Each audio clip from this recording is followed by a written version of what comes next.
Salut, c'est Trado, je suis content de vous retrouver pour la mise à jour de l'analyse technique de l'or et de l'argent. Et comme d'habitude, les actualités, deux articles aujourd'hui. Le premier correspond à l'explication de ce qui s'est passé sur la séance de lundi. Vous voyez que l'or a subi une déroute toute relative comparée à ce qu'on a déjà pu avoir par le passé. Mais on a quand même perdu 1,5% pour l'or libellé en dollars.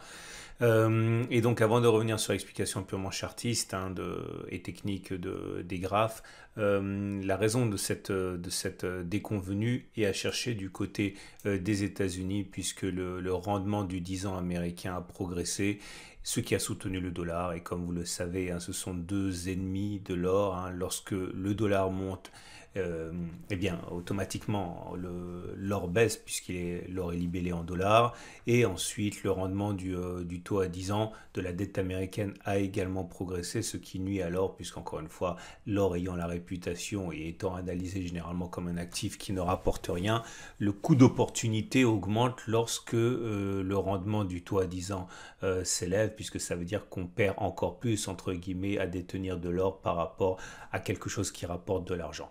Deuxième chose, deuxième élément très intéressant, alors là vous l'attendiez depuis des semaines et des semaines dans la série qui est proposée par Nicolas Perrin, que vous commencez à connaître maintenant, j'imagine, si vous me suivez depuis suffisamment longtemps, un des plus grands spécialistes de l'or en France, qui s'attaque au rapport In Gold We Trust depuis des semaines maintenant. Alors ça y est, on est dans le dur.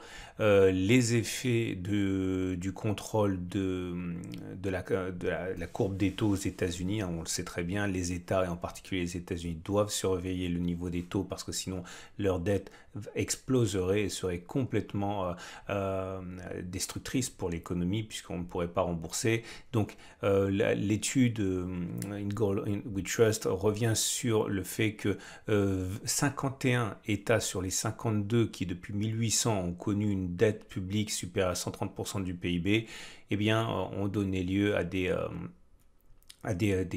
soit un changement de monnaie, soit un défaut sur la dette, etc. Dans une seule des cas, des situations, c'est le Japon contemporain.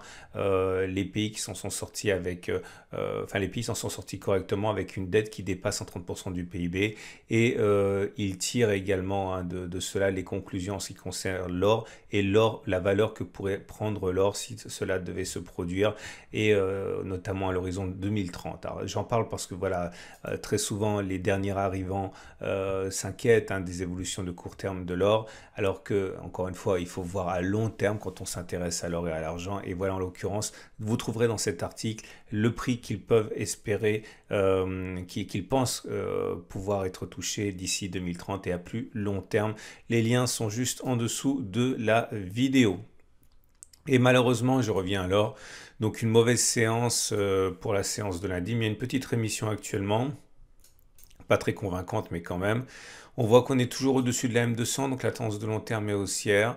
Par contre, on est en dessous de la M7, en dessous de la M20, en dessous de la M50 qui sont à plat.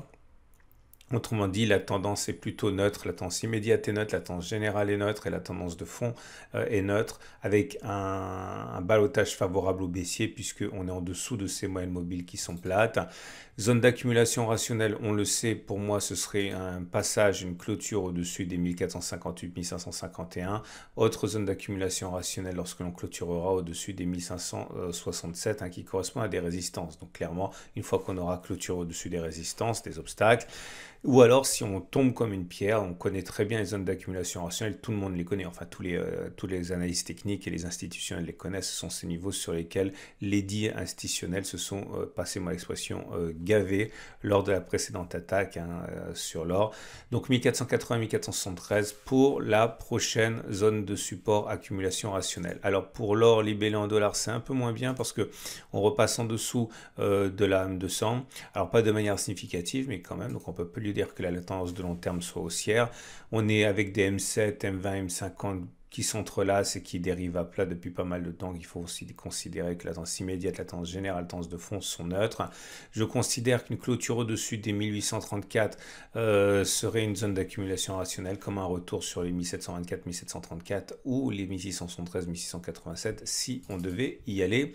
On passe à l'argent qui a également passé un mauvais début de semaine avec l'attaque en cours.